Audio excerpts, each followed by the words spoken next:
एका गावात एक गरीब शेतकरी राहत होता. त्याचं नाव गणू होतं. गणू खूप प्रामाणिक होता, पण त्याच्या आयुष्यात फक्त दुःखच होतं. पाऊस पडत नव्हता, शेती वाळून गेली होती, घरात खायला अन्न नव्हतं.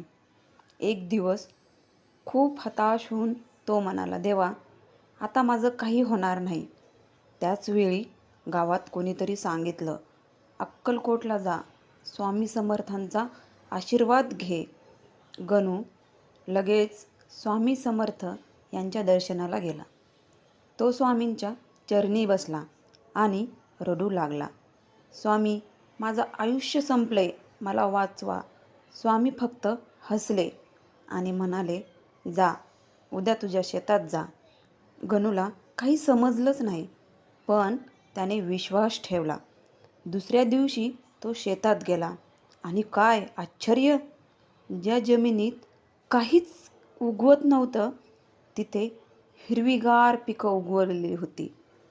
गणूच्या डोळ्यात अश्रू आले.